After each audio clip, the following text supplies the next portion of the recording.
Yahawadahyam, Yahawashai. Double honors unto the prophets and the apostles that came before me. A mighty shalom to the Akim, wa Akwa, especially those that are walking in the living God's Yahweh's ways and esteeming his name.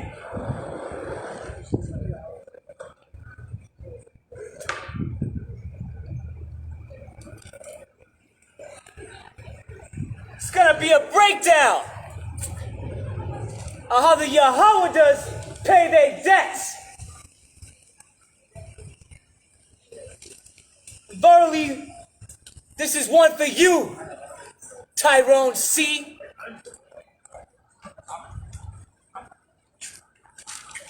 We're going to start in the book of Romans.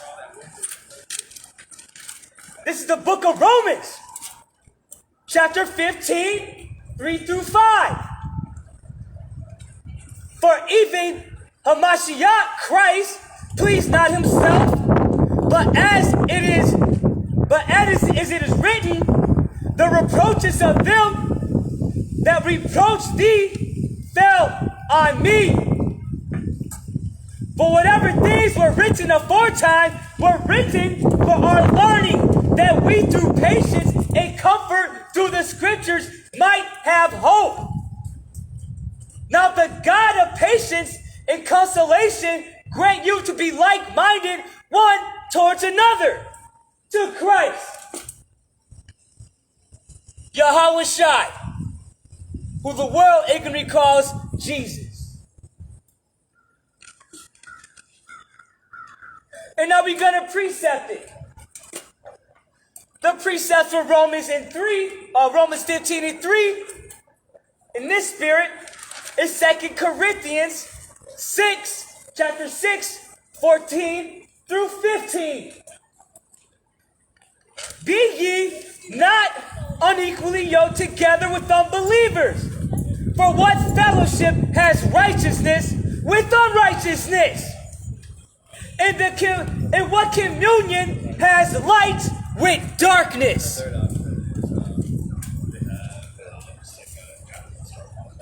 15.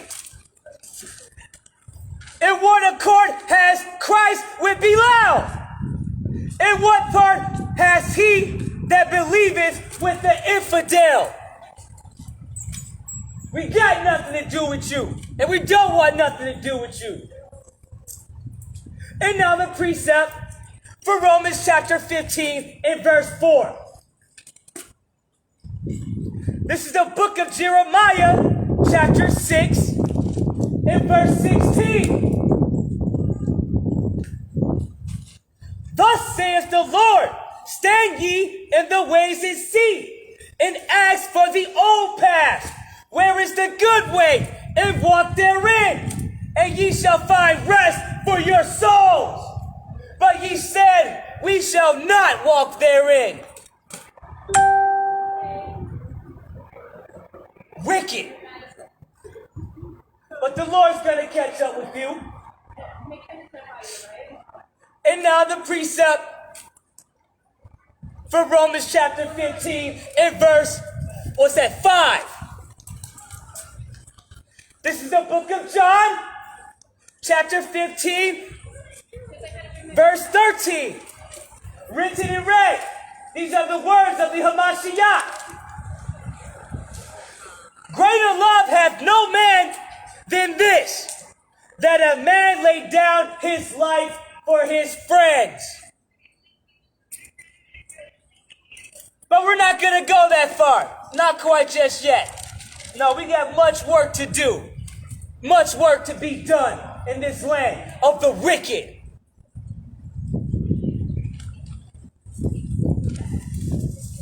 Let's go to Ecclesiastes chapter 7, verse 16 through 17. Be not righteous over much, neither make thyself over wise. Why shouldest thou destroy thyself? Be not over much wicked, neither be thou foolish. Why shouldest thou die before thy time? Nay, we ain't gonna die before our time. We're gonna fulfill the things that were written of us. All these prophecies, and I'll point wherever the fuck I want. Stop! That's right. That's right! You goddamn man.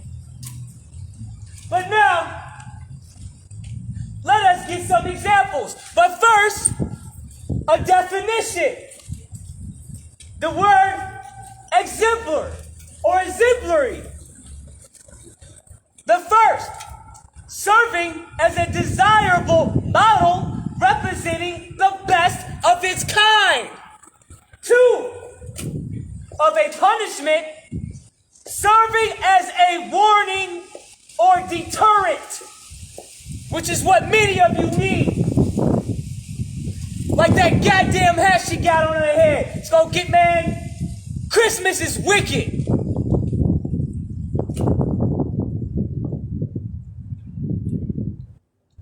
Now, let's go to these exemplary cases.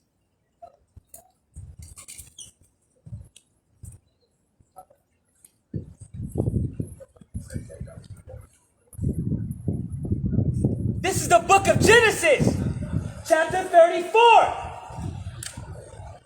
And we're going to read the whole thing so you get a good understanding of where we at and how the children of Israel ought to conduct ourselves. Genesis 34, reading from the first scripture on to the end. And Dinah, the daughter of Leah, which she bare unto Jacob, went out to see the daughters of the land. In which Shechem, the son of Hamon, the Hivite, prince of the country, saw her, he took her and lay with her and defiled her. And his soul clave unto Dinah, the daughter of Jacob, and he loved the damsel and spake kindly unto the damsel. And Shechem spake unto his father Hamor, saying, get me this damsel to wife. And Jacob heard that he had defiled Dinah, his daughter. Now his sons were with his cattle in the field. Jacob held his peace until they were come, being wise as the serpent. And Hamor, the father of Shechem, went out unto Jacob to commune with him. And the sons of Jacob came out of the field when they heard it, and the men were grieved, and they were very wroth, because he had wrought folly in Israel in line with Jacob's daughter, which thing ought not to be done. And Hamor communed with them, saying, the soul of my son Shechem longeth for your daughter. I pray you give her to him to wife, and make ye marriages with us, and give your daughters unto us, and take our daughters unto you. And ye shall dwell with us, in the land shall be before you. Dwell and trade ye therein, and get you possessions therein. And Shechem said unto her father and her brethren, let me find grace in your eyes, and what ye shall say unto me, I will give. Ask me never so much dowry and gift, and I will give according as ye say unto me, but give me the damsel to wife. And the sons of Jacob answered Shechem and Hamor, his father, deceitfully, and said, because he had defiled Dinah his sister. And they said unto them, we cannot do this thing to give our sister to one that is uncircumcised, for that were a reproach unto us. But in this will we consent unto you, if ye will be as we be, that every male of you be circumcised, then will we give our daughters unto you, and we will take your daughters to us. And we will dwell with you, and we will be one people. But if ye will not hearken unto us to be circumcised, then we will take our daughter, and we will be God. And the words pleased Hamor and Shechem, Hamor's son. And the young man deferred not to do the thing, because he had delight in Jacob's daughter. It was more honorable than all the house of his father. And Hamor and Shechem and his sons came unto the gate of the city, and communed with the men of the city, saying, these men are peaceable with us, therefore let them dwell in the land, and trade therein. For the land, behold, it is large enough for them, Let them take their daughters to us for wives, and let us give them our daughters. Only herein will the man consent unto us for to dwell with us, to be one people, if every male among us be circumcised as they were circumcised, or as they are circumcised. Shall not their cattle and their substance and every beast of theirs be ours? Only let us consent unto them that they will dwell with us.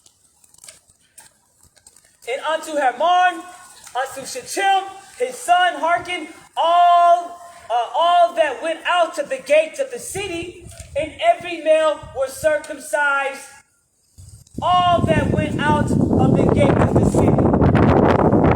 And it came to pass on the third day, when they were sore, that two of the sons of Jacob, Simeon and Levi, Dinah's brethren, took each man his sword, and came upon the city boldly, and slew all the males. And they slew Hermon and Shechem, his son, with the edge of the sword, and took Dinah out of Shechem's house, and went out. And the sons of Jacob came upon the slain, and spoiled the city, because they had defiled their sister. You're gonna pay for that. They took their sheep and their oxen and their asses, and that which was in the city, and that which was in the field, and all their wealth and all their little ones and their wives took they captives, and spoiled even all that was in the house. And Jacob said to Simeon and Levi, ye have troubled me to make me to stink among the inhabitants of the land, among the Canaanites and the Perizzites. And I being few in number, they shall gather themselves together against me and slay me, and I shall be destroyed, I and my house. And they said, what if the sons of Jacob say, my brethren, what they say to their father? Should he deal with our sisters as with a harlot? Nay, you will not be dealing with my sister as a harlot, as a whore. No, we ain't gonna stand for that. No, we ain't gonna take that. You're gonna pay for that.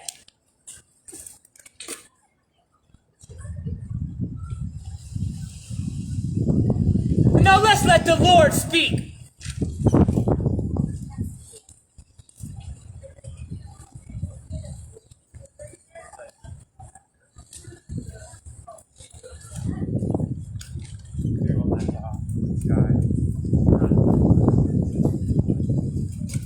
These are the words of the Lord given to us by Moses.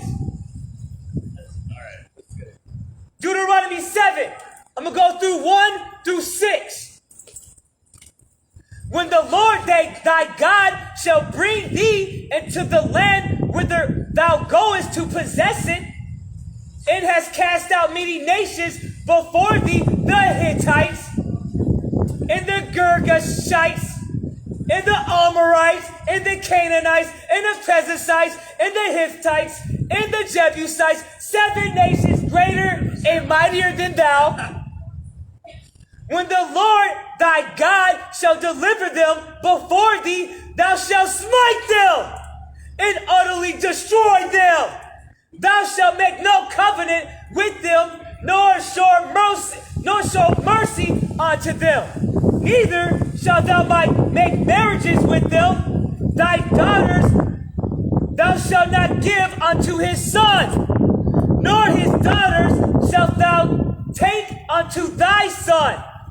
For they will turn away thy son for following me, that they may serve other gods. So will the anger of the Lord be kindled against you, and destroy thee suddenly. But thus shall ye deal with them. Ye shall destroy their altars and break down their images and cut down their groves and burn their graven images with fire. For thou art a holy people unto the Lord thy God. The Lord thy Yahawah has chosen thee to be a special people unto himself above all people that are upon the face of the earth. Thus says the Lord God.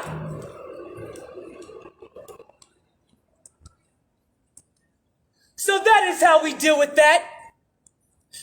And that is how it will be when the Lord returns and when he decides. We're going to go to Maccabees. And we're going to get further edification on how the children of Israel will pay you back.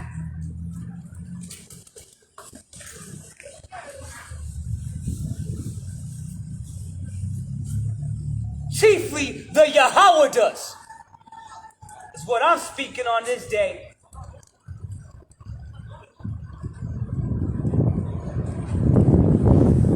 Where I want to go.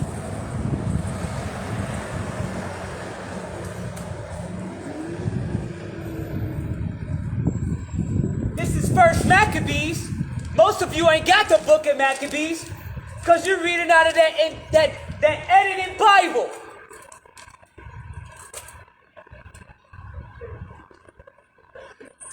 It's going to go from 7 through 64 so we can get the understanding. I'm not going to rebuke Alexander because when Alexander took the holy city, he kept it moving. He didn't change none of our laws. He didn't harass us like that. He had further things to conquer. This is First Maccabees, chapter 1, verse 7. So Alexander reigned 12 years and then died. And his servants bare rule, every one in his place. And after his death, they all put crowns upon their heads. So did their sons after them many years. And evils were multiplied on the earth. And there came out of them a wicked root, Antiochus, surnamed Epiphanes, son of Antiochus the king, who had been a hostage at Rome. He reigned in the 137th year of the kingdom of the Greeks. In those days went there out of Israel wicked men who persuaded many, saying, let us go and make a covenant with the heathen that are round about us. For since we departed from them, we have had much sorrow. So this device pleased them well. Then certain of the people were so foreign herein that they went to the king, who gave them licenses to do after the ordinance of the heathen. Whereupon they built a place of exercise at Jerusalem according to the customs of the heathens. It made themselves uncircumcised and forsook the holy covenant and joined themselves to the heathens and were sold to do mischief. Now, when the kingdom was established before Antiochus, he thought to reign over Egypt, that he might have dominion over 2 realms. Wherefore he entered into Egypt with a great multitude, with chariots and elephants and horsemen, and a great navy. He made war against Ptolemy, king of Egypt, but Ptolemy was afraid of him and fled, and many were wounded to death. Thus they got the strong cities in the land of Egypt, and he took the spoils thereof. And after Antiochus had smitten Egypt, he returned again in the 143rd year, and went up against Israel and Jerusalem with a great multitude, and entered proudly into the sanctuary, and took the golden altar and the candlestick of light and all the vessels thereof, and the table of showbread and the pouring vessels, in the vials, in the censers of gold, in the veil, in the golden, the crown, in the golden ornaments that were before the temple, all which he pulled off. Yeah, we're going to pay our debts. He took also the silver and the gold and the precious vessels. Also, he took the hidden treasures which he found. And when he had taken all away, he went into his own land, having made a great massacre and spoken very proudly. Massacre my people and spoke proudly about it. Therefore, there was a great mourning in Israel in every place where they were, so that the princes and elders mourned, the virgins and young men were made feeble, and the beauty of women was changed. Every bridegroom took up lamentation. She that sat in the marriage chamber was in heaviness. The land also was moved for the inhabitants thereof, and all the house of Jacob was covered with confusion. And after 2 years fully expired, the king sent his chief collectors of tribute unto the cities of Jerusalem or Judah, who came unto Jerusalem with a great multitude, and spake peaceable words unto them. But all was deceit, of course. For when they had given him credence, he fell suddenly upon the city, and smote it very sore, and destroyed much people of Israel. And when he had taken the spoils of the city, he set it on fire and pulled down the houses and walls thereof on every side. But the women and children took they captive and possessed the cattle. Then builded they the city of David with great and strong walls and with mighty towers, and made a stronghold for them. And they put therein a sinful nation, those Greeks, wicked men, and fortified themselves therein. They stored it also with armor and victuals, and when they had gathered together the spoils of Jerusalem, they laid them up there. And so they became a sore snare. For it was a place to lie in wait against the sanctuary, and an evil adversary to Israel. Thus they shed innocent blood on every side of the sanctuary, and defiled it. And so much that the inhabitants of Jerusalem fled because of them. Whereupon the city was made an habitation of strangers, and became strange to those that were born in her, and her own children left her. Her sanctuary was laid waste like a wilderness. Her feasts were turned into mourning, her Sabbaths into reproach, her honor into contempt. As had been her glory, so was her dishonor increased. And her excellency was turned into mourning. Moreover, King Antiochus wrote to his whole kingdom that all should be one people. More deceit, more lies from your very people. And everyone should leave his laws, so all the heathen agree according to the commandments of the king.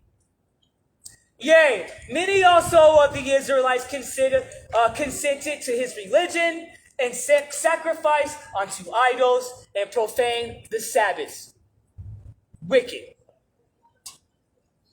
For the king has sent letters by messengers unto Jerusalem and the cities of Judah, that they should follow the strange laws of the land, and forbid burnt offerings and sacrifices and drink offerings in the temple, and that they should profane the Sabbaths and festival days.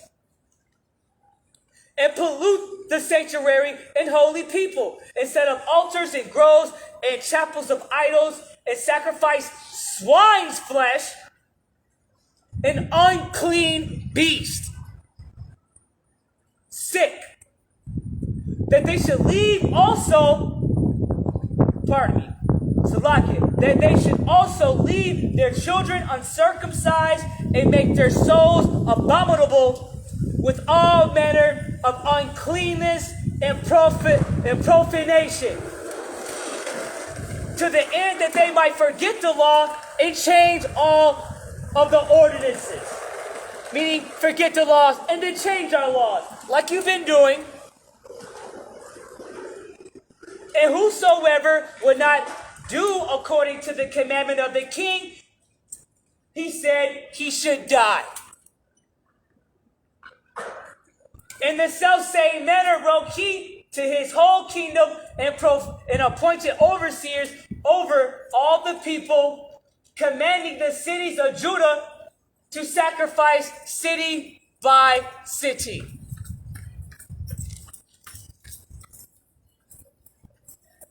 Then many of the people were gathered unto them, to wit, every one that forsook the law, and so they committed evils in the land, and drove the Israelites into secret places, even wheresoever they could flee for succor.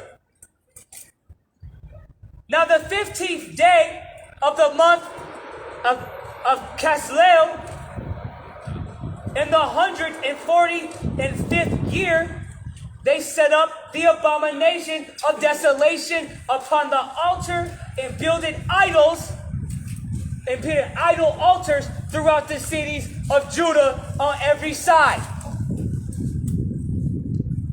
and burnt incense at the doors of their houses and in the streets. And when they had rent in pieces the books of the law, which they found, they burnt them with fire.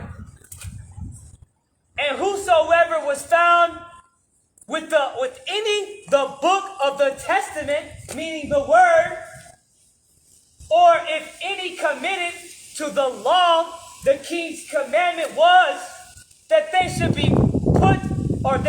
put him to death for keeping the laws of our forefathers. Thus did they, by their authority, unto the Israelites every month, to as many as were found in the cities. Now, the 25th day of the month, they did sacrifice upon the idol altar, which was upon the altar of God. You wicked ass nation, putting your wicked ass heathen altars, putting swine flesh on my Lord's altar. You wicked as hell.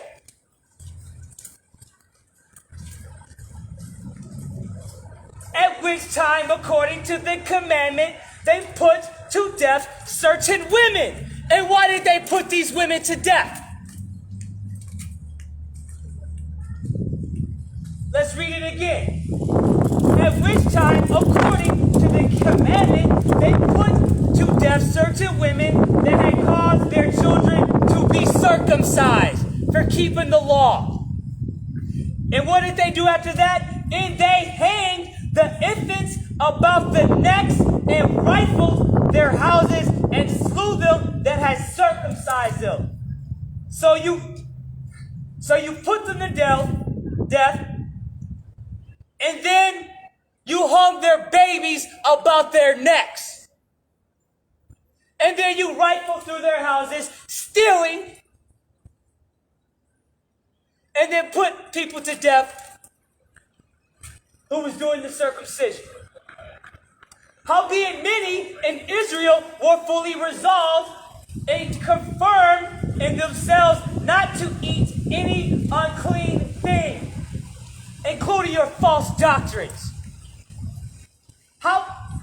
Wherefore, the rather to die, that they might not be defiled with meats, and that they might not profane the holy covenant. So then they died.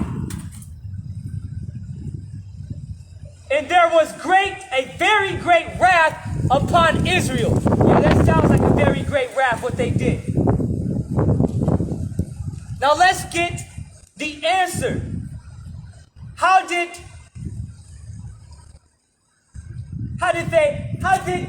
the Maccabees pay this debt? This is the lesson we're into. How did the Maccabees pay them back? First book of Maccabees, chapter 2. We're going to go 1 through 29. In those days arose Mattathias, the son of John, the son of Simeon, a priest of the son of Joarib, from Jerusalem, and dwelt in Modin. And he had 5 sons, Jonan, called Cadiz, Simeon, called Thasi, Judas, who was called Maccabeus, Eleazar, called Avaran, and Jonathan, whose surname was Epus. And when he saw the blasphemies that were committed in Judah and Jerusalem, he said, "Woe is me!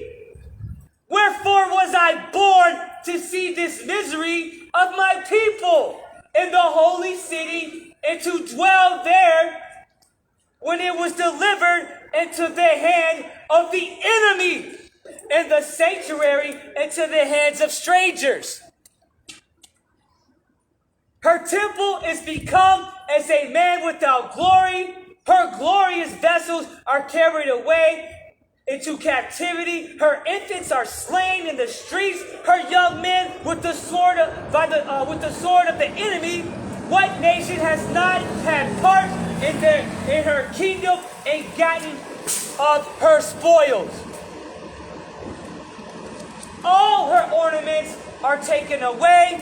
Of a free woman, she has become a bond slave.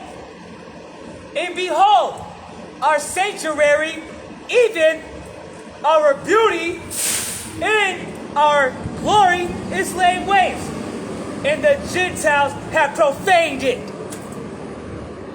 To what end, therefore, shall we live any longer? Then Mattathias and his sons rent their clothes and put on sackcloth and mourn very sore. In the meanwhile, the king's officers, such as compelled the people to revolt, came into the city Modin to make them sacrifice. And when many of Israel came into them, Mattathias also and his sons came together. Then answered the king's officer and said to Mattathias on this wise, "Thou art a ruler and an honorable man, and a great man in this city, and strengthened with sons and brethren. Now therefore come thou first, and fulfill the king's commandment, like as all the heathen have done, yea, and the men of Judah also. And such as remain at Jerusalem, so shalt thou in thy house be in the number of the king's friends." Again, this is all deceit. "And thou and thy brethren shall be honored with silver and gold and many rewards." Then Mattathias answered and spake with a loud voice, "Though all the nations that are under the king's dominion, all of you, obey him and fall away every one from the religions of their fathers and give consent to his commandments, yet will I and my sons and my brethren walk in the covenant of our fathers." God forbid that we should forsake the law and the ordinances. We will not hearken to the king's word to go from our religion either on the right hand or the left. Now, when he had left speaking these words, there came one of the Jews in the sight of all to sacrifice on the altar which was at Modi, according to the king's commandment. Fool. Which thing, when Mattathias saw, he was inflamed with zeal, and his reins trembled. Neither could he forbear to show his anger according to judgment. Wherefore he ran and he slew him upon the altar. Also, the king's commissioner, who compelled the men to sacrifice, he killed at that time in the altar he pulled down. Thus dealt he zealously for the law of Yahweh, like as Phineas did to Zebri, the son of Solomon. And Mattathias cried throughout the city with a loud voice, saying, whosoever is zealous of the law and maintaineth the covenant, let him follow me.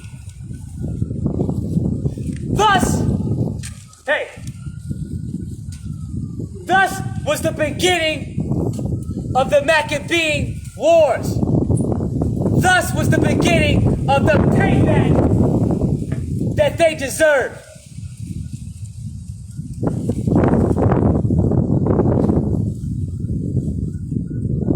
And one more lesson. One final exemplary lesson. Fellas, you learn.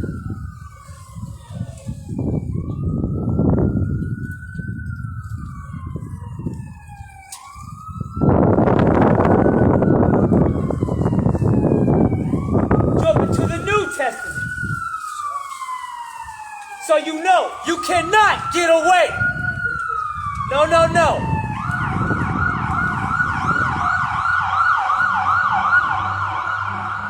Like my brother said, you cannot get away.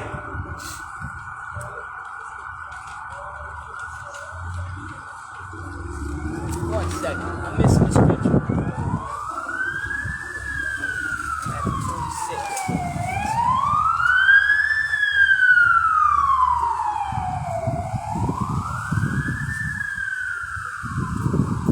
One more time for the sons of thunder. You cannot get away.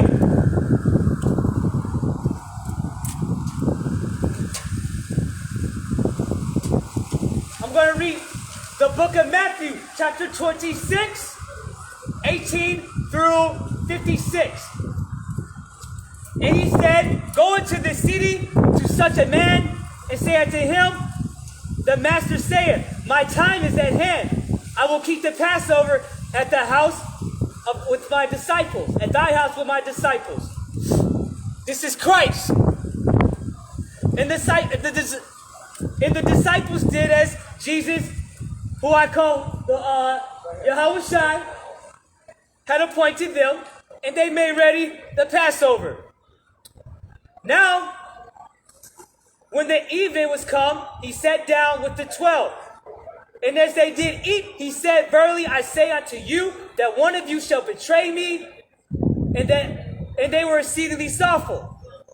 And began every one of them to say unto his Lord, is it I? And he answered and said, he that dippeth his hand with me in the dish, the same shall betray me.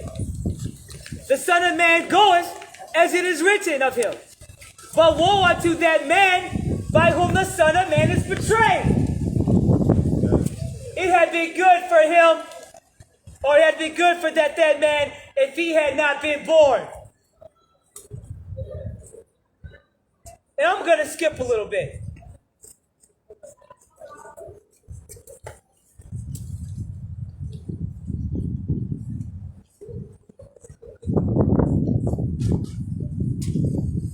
Let's skip to 31. Then says Jesus unto him, all ye shall be offended because of me this night, for it is written, I will smite the shepherd, and the sheep of the flock shall be scattered. But after I have risen, I will go before you into Galilee. Let's continue.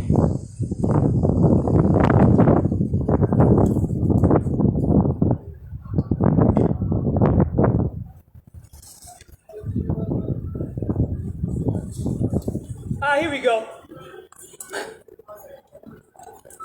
Now he that betrayed him gave him a sign, saying, Whosoever I shall kiss, the same is he. Hold him fast. And forthwith he came to Yahawadahyam, Jesus, and said, Hail, Master, and kissed him. And Jesus says unto him, Friend, wherefore art thou come? Then came they and laid hands on Jesus and took him. And behold, one of them which were with him, which were with Jesus, stretched out his hand and drew his sword and struck a servant of the high priest and smote off his ear. Paid him back right away, real quick. Then said Jesus unto him, Put up again thy sword unto his place, for all they that take the sword shall perish with the sword. Think thou that I cannot now pray to my Father, and he shall presently give me more than 12 legions of angels? But how then shall the scriptures be fulfilled, that thus it must be?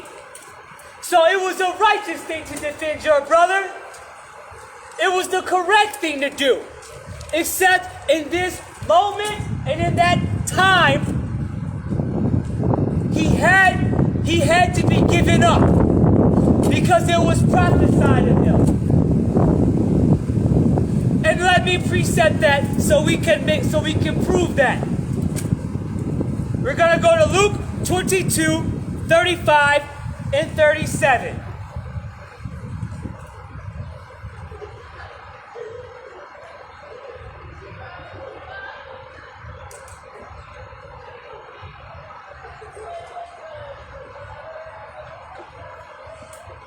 And he said unto him, When I sent you without purse and scrip and shoes, lacked ye anything?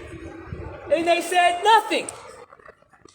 Then said he unto them, But now he that hath a purse, let him take it, and likewise his scrip. And he that hath no sword, let him sell his garment and buy one. For I say unto you that it is written, Must ye be accomplished in me? And he was reckoned amongst the transgressors, for the things concerning me have an end. So this thing, it just simply had to be. It just simply had to be. What he did was righteous to defend Jesus, Yahawadahyam, Hamashiach. This was the most righteous thing I could think of. It was to defend my Lord in such a way. Except this had to be done.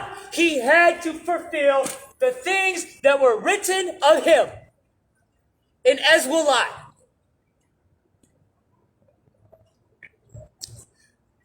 And now, let's precept that way back for that Romans 3:15 for what I used to precept earlier. And this is written and read again. This is John 15 and 13. Greater love hath no man than this, that a man lay down his life for his friends. Hey, and we gonna get that. And I got one final scripture for that wicked, that goddamn heathen.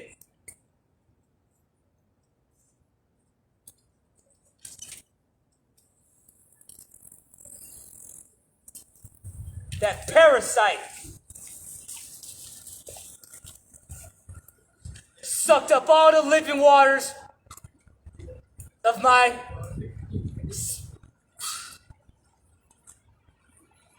where I was,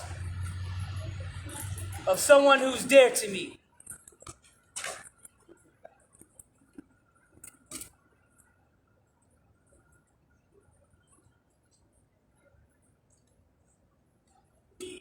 Phone's acting funny. 1 second.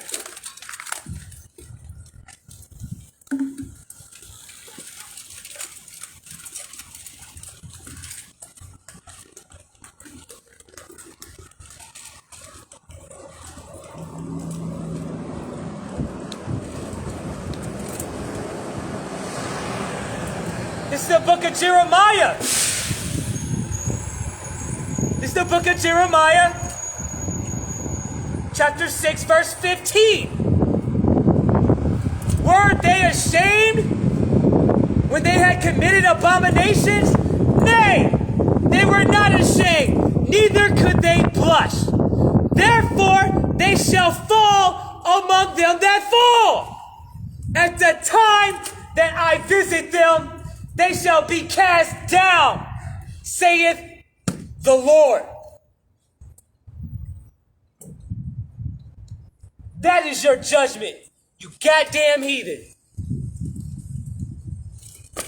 And that is the doctrine of the Yahawadahyam, that we pay you back in due time, in due measure, and at the correct moment. Call halal Yahweh, by Hashem, Yahweh Shai. Double honors unto the apostles and prophets that came before me. What? About the ball. I will sit here a moment and wait for anyone who's got questions.